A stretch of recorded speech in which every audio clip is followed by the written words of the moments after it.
I was the head psychiatrist at Riverside Behavioral Health Institute in Portland, Oregon, or at least I was, until I submitted my resignation 3 weeks ago. You can call me Dr. Michael Reynolds if you want. But what I'm about to tell you about is the one case that made me question everything I thought I knew about the human mind, and ultimately forced me to leave psychiatry entirely. What happened in room 314 still haunts my dreams, and I'm not sure I'll ever understand what I witnessed. Riverside Behavioral Health Institute is one of the premier psychiatric facilities on the West Coast, specializing in severe mental health disorders and long-term residential treatment. During my 19 years there, I treated everything you can imagine in psychiatry: schizophrenia, severe bipolar disorder, treatment-resistant depression, dissociative identity disorder, and every kind of psychological trauma the human mind can endure. I've seen patients in complete psychotic breaks, convinced they were receiving messages from satellites. I've worked with individuals who had created elaborate alternate personalities to cope with unimaginable childhood abuse. I've treated patients who hadn't spoken a coherent sentence in years, lost in the labyrinth of their own fractured minds. But nothing in my training or experience prepared me for what I encountered with patient 314. The case began long before I met the patient. It started on March 8, 2019, in the small coastal town of Bandon, Oregon, about 200 miles southwest of Portland.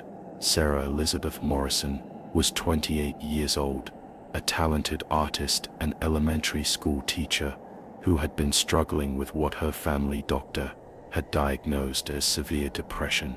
Sarah had always been described by those who knew her as gentle, creative, and deeply empathetic. She painted watercolor landscapes in her spare time and was beloved by her third-grade students at Bandon Elementary.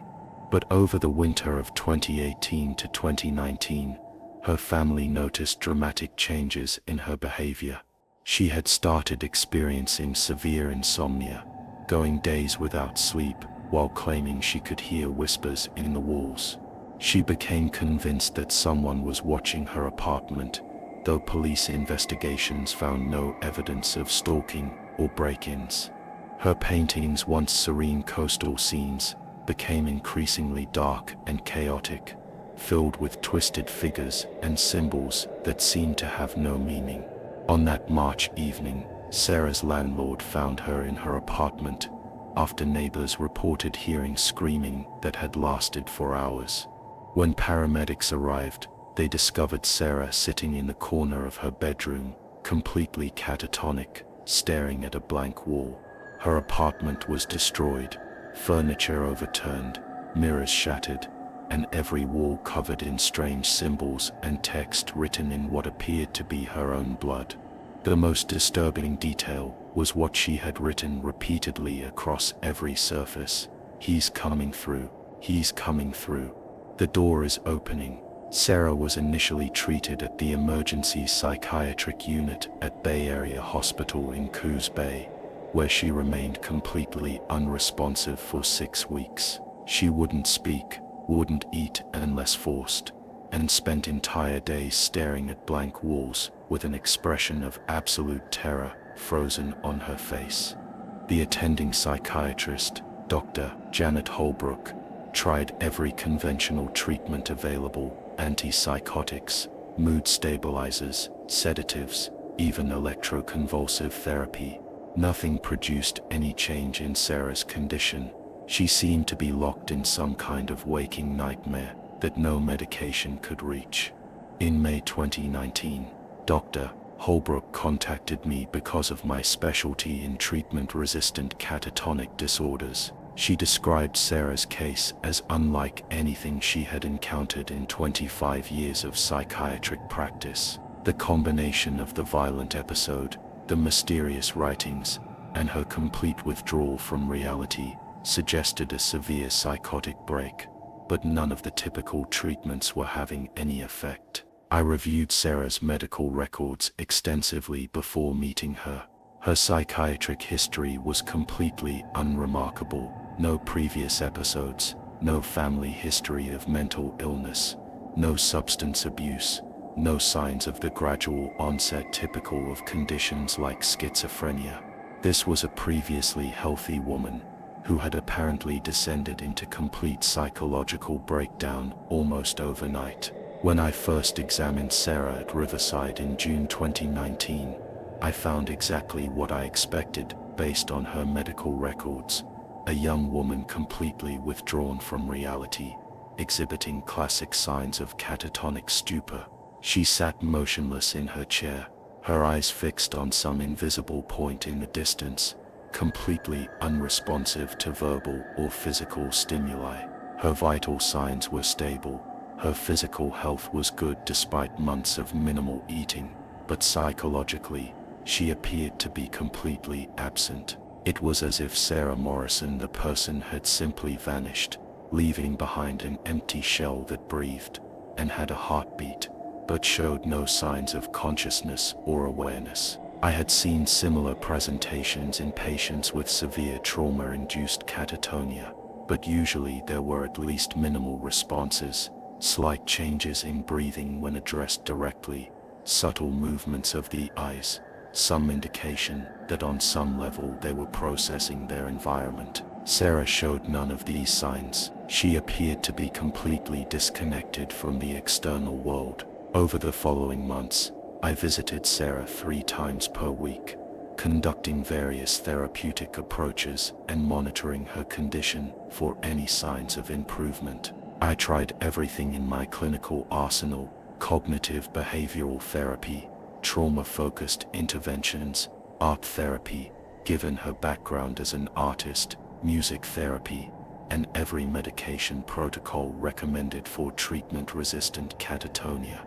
Her family, particularly her sister Jennifer and her mother Patricia, visited regularly, talking to Sarah about memories from their childhood, updates about her students who missed her, news about mutual friends. They brought her art supplies, hoping to trigger some response related to her passion for painting.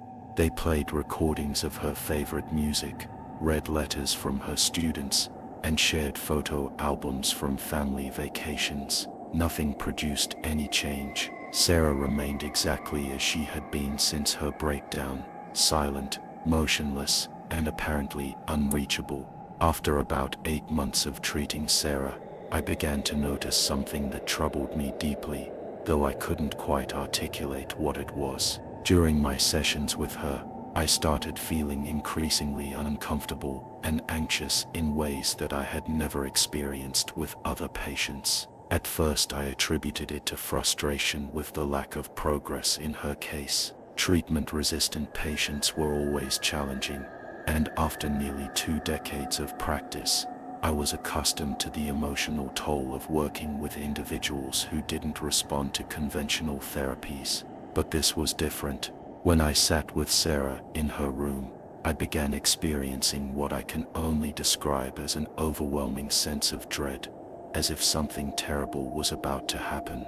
The feeling was so intense that I found myself checking over my shoulder, expecting to see someone standing behind me. The room always felt several degrees colder when Sarah was present, though the thermostats never reflected any actual temperature change. Most disturbing of all, I began having vivid, terrifying nightmares on the nights after my sessions with Sarah. Dreams of shadowy figures, empty doorways that led to absolute darkness, and a constant sense of being watched by something malevolent that I could never quite see clearly. Everything changed on February 23, 2020, almost a full year after Sarah's initial breakdown. I was conducting my usual session, talking to her about potential new treatment approaches, when I noticed something that made my blood run cold. Sarah's eyes, which had been staring blankly at the wall for months, slowly shifted and focused directly on me.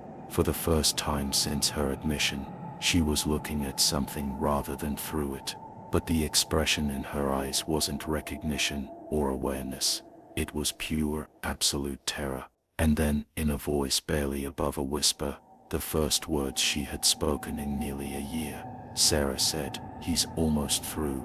You have to stop coming here. He can see you now." Before I could respond, before I could ask her who she was talking about or what she meant, Sarah's eyes rolled back, and she slumped forward in her chair, completely unconscious. The medical team rushed in and found her vitals were stable, but she remained unconscious for the next 18 hours. When she woke up, she was back to her previous catatonic state, showing no signs that our brief, terrifying conversation had ever occurred. But I knew something fundamental had changed. Something was coming, and somehow, Sarah Morrison knew exactly what it was.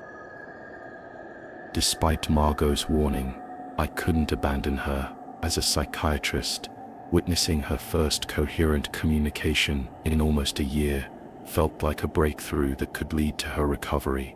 I was convinced that whatever psychological mechanism had allowed her to speak that day could be triggered again with the right approach. Over the next 3 weeks, I intensified my sessions with Margot, meeting with her daily instead of 3 times per week. I documented every detail of our interactions, recorded her whispered vocalizations for linguistic analysis, and consulted with colleagues across the country about similar cases. But Margot remained in her catatonic state, showing no signs that she remembered our brief conversation. Then, on September 24th, 2019, at exactly 3:17 a.m., I received a call from the night shift supervisor, Nurse Patricia Coleman, that would change everything I thought I knew about the nature of consciousness and reality itself.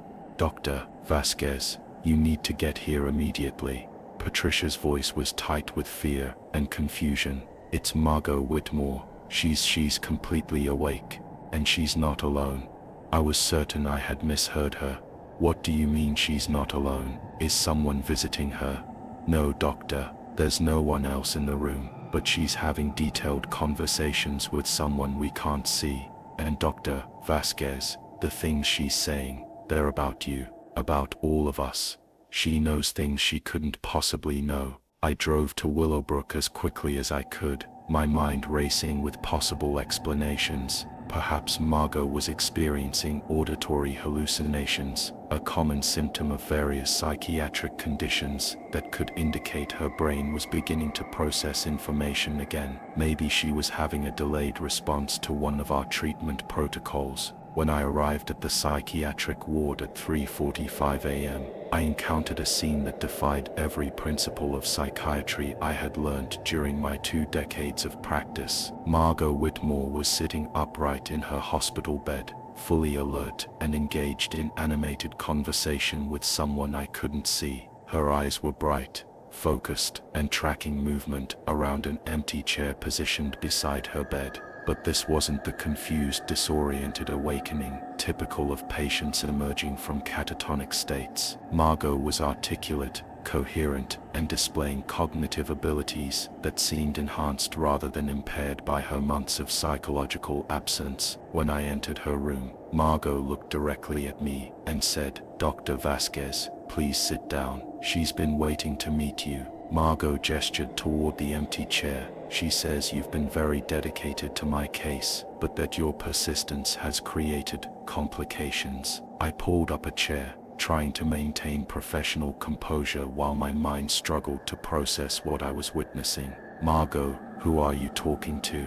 "Her name is Vera," Margot replied, as naturally as if she were introducing 2 old friends. "She's been with me since the barn. Actually, she's been with me much longer than that, but the barn was where I finally learned to see her clearly." Margot turned back to the empty chair and nodded, as if listening to a response. "She says you can't see her yet because you're still operating under the assumption that consciousness is confined to individual brains. But she's been watching you during our sessions, and she thinks you're beginning to understand that reality is much more flexible than most people realize." Over the next several hours, I witnessed the most extraordinary and disturbing conversations of my psychiatric career. Margot would speak with this invisible presence, then turn to me to relay information that there was no way she could have known. She knew about my recurring nightmares, down to specific details I had never shared with anyone. She knew about the electronic malfunctions that had been occurring not just in her room, but throughout the psychiatric ward. Most unsettling, she knew about my personal life,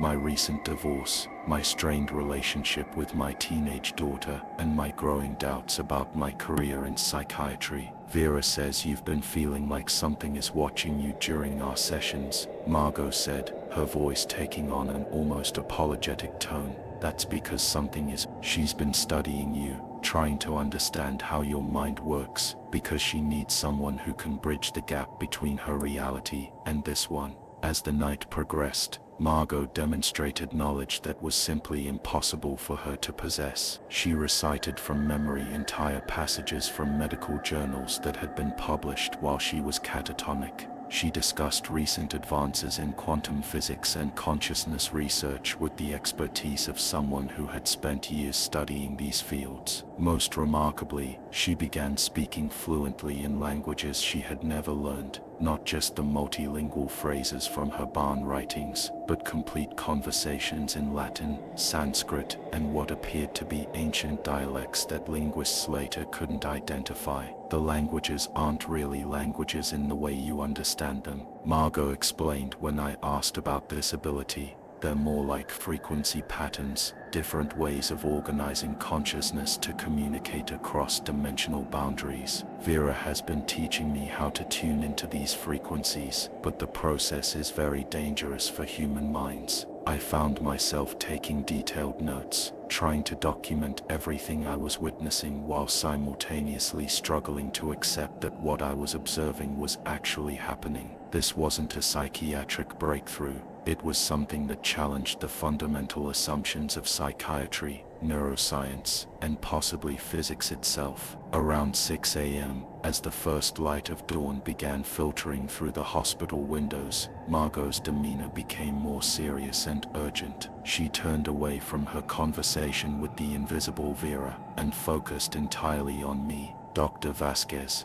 I need you to understand what's been happening to me, and what's going to happen to you if you continue trying to treat my case. What you call my breakdown wasn't a psychiatric episode. It was an awakening to a layer of reality that exists parallel to what most people can perceive. She explained that the artwork in her barn hadn't been created during a psychotic episode, but were precise maps and equations describing the intersection points between dimensions. The mathematical formulas that had puzzled experts were accurate descriptions of how consciousness could move between these parallel layers of reality. Vera isn't a hallucination, Margot continued. She's a consciousness that exists primarily in a dimension adjacent to ours. The barn became a kind of tuning station where I could perceive her clearly and learn to communicate across dimensional boundaries. But the process of bridging these realities creates permanent changes in human brain chemistry. According to Margot, her months of apparent catatonia had actually been periods of intensive learning and exploration in these alternate dimensions. While her body remained in our reality, her consciousness had been traveling through parallel worlds, studying different forms of existence and communication.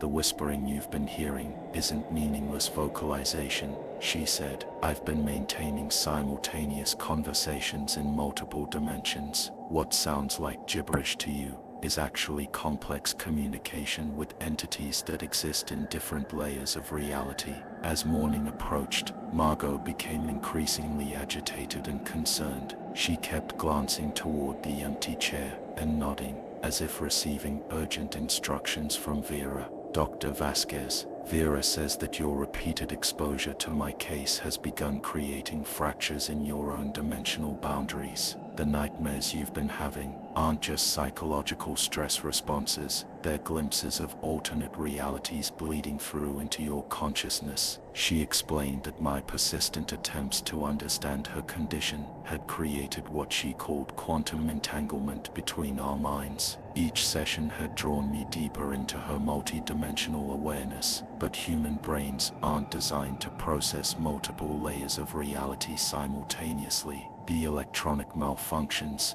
the feeling of being watched, the temperature drops, those aren't psychological phenomena, They're signs that the boundaries between dimensions are weakening around you. If you continue trying to treat my case, you'll eventually cross a threshold where you can't return to single-dimensional existence. Margot's warnings became more specific and terrifying. She told me that several staff members who had worked closely with her were beginning to show early signs of dimensional awareness. Vivid dreams featuring impossible landscapes, electronic devices malfunctioning in their presence, and the growing sensation of being observed by invisible entities. Vera says there have been others like me throughout history. Margot continued, people who accidentally or intentionally opened doorways between dimensional layers. Most of them were labeled as mentally ill and institutionalized because their experiences couldn't be explained within conventional understanding of psychology and physics. At approximately 8 a.m., Margot's extraordinary communication session began to wind down. She seemed to be growing tired, and her responses to Vera's apparent communications became slower and less detailed. Dr. Vasquez, I can maintain this level of awareness for a few more minutes, but then I'll need to return to the protected state you call catatonia. Being fully present in multiple dimensions simultaneously is extremely taxing for human consciousness. She leaned forward and looked at me with an expression of deep concern and sympathy. You have a choice to make. You can continue trying to cure me, which will eventually result in your own dimensional awakening, and believe me, once you cross that threshold, you can never return to the simplicity of single reality existence. Or you can accept that some conditions aren't illnesses to be treated, but evolutionary adaptations to layers of reality that most humans aren't ready to perceive. Before I could respond, Margot suddenly turned toward the empty chair and appeared to listen intently to something Vera was communicating. Her expression became alarmed, almost panicked. She says we're out of time. Other entities have noticed our conversation, and they're not as benevolent as Vera. You need to leave now. Dr. Vasquez, don't come back to see me again. Transfer my case to another psychiatrist who doesn't have the kind of mind that can bridge dimensional boundaries. As Margot spoke those last words, something extraordinary and terrifying occurred.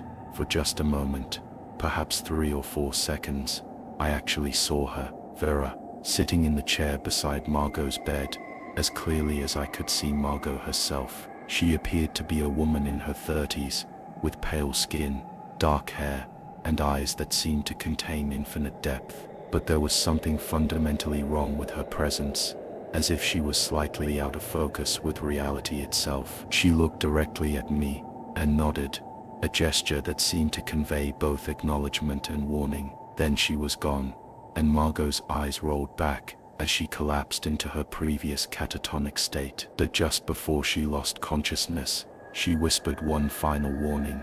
Don't try to find me again, Dr. Vasquez. Some doors should never be opened.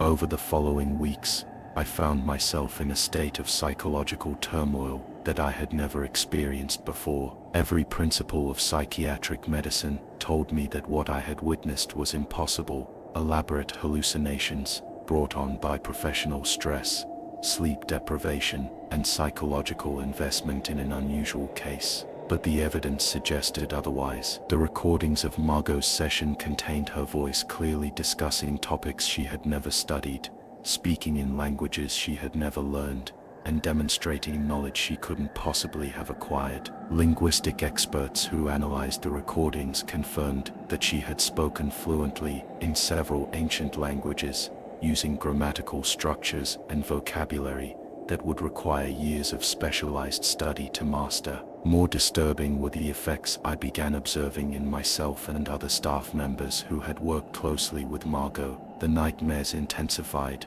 featuring landscapes and entities that seemed more real than dreams should be. Electronic equipment continued malfunctioning in my presence. I started experiencing moments of what I can only describe as double vision, where I would briefly perceive additional layers of reality overlapping with the normal world. 3 weeks after Margot's awakening, I made the most difficult decision of my professional career. I submitted my resignation from Willowbrook Mental Health Institute and recommended that Margot's case be transferred to Dr. Marcus Webb, the same psychiatrist who had originally referred her to me. In my resignation letter, I wrote that I was leaving to pursue other opportunities, but the truth was that I could no longer trust my own perception of reality enough to responsibly treat psychiatric patients. How could I help others distinguish between mental illness and genuine unusual experiences when I was no longer certain of that distinction myself? Margot Whitmore remained at Willowbrook for another 6 months after my departure.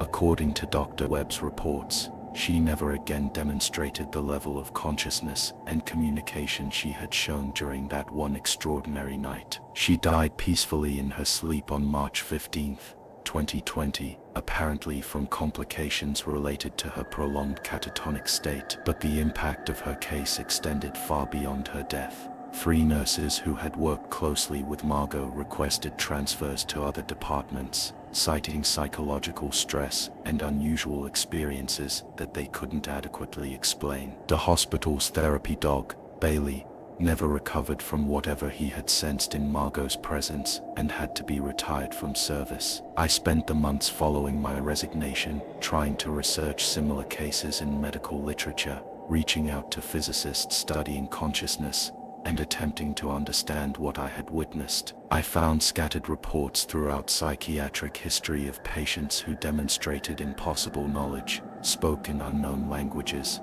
and seemed to perceive realities that others couldn't access. Most of these cases had been dismissed as elaborate psychiatric symptoms, but reading them after my experience with Margot, I began to wonder how many genuine dimensional awakeners had been misdiagnosed and institutionalized throughout history. 6 months after leaving psychiatry, I still don't have answers to the questions that Margot's case raised. Was she genuinely experiencing multiple dimensional realities? Or was I so psychologically invested in her unusual case that I began sharing her elaborate delusions? Were the electronic malfunctions, temperature changes, and apparent supernatural phenomena real, or symptoms of mass hysteria among the staff? The most disturbing question is whether Margot was right about the effects of my exposure to her case. I continue to experience vivid dreams featuring impossible landscapes and entities that seem more real than they should. The electronic devices still malfunction in my presence more frequently than normal, and sometimes, in my peripheral vision, I catch glimpses of figures that aren't there when I turn to look directly. I've moved to a small town in rural Montana, where I work as a general practitioner treating routine medical conditions, diabetes, hypertension, minor injuries, and other health problems with clear diagnostic criteria and established treatment protocols. I deliberately avoid any cases involving psychology, neurology, or questions of consciousness. That I never stopped wondering about Margot, about Vera, and about the possibility that human consciousness is far more complex and mysterious than we currently understand. Her case serves as a profound reminder that there are aspects of human experience that may exist beyond the boundaries of conventional medical science. The case of Margot Whitmore will always remain the most unexplained and disturbing experience of my psychiatric career. It forced me to confront the possibility that some conditions we label as mental illness might actually be evolutionary adaptations to layers of reality that most of us cannot perceive. And it taught me that there are some doors of human consciousness that once opened can never be safely closed again. Whether what I witnessed was genuine interdimensional communication or an elaborate shared delusion, Margot's case changed my understanding of the human mind forever. It reminded me that consciousness, reality, and the nature of existence itself contain mysteries that we are only beginning to explore. And sometimes, late at night, when the boundary between sleeping and waking becomes unclear, I still hear whispered voices speaking in languages that hurt to understand, and I wonder if Margot was right about the choice I should have made.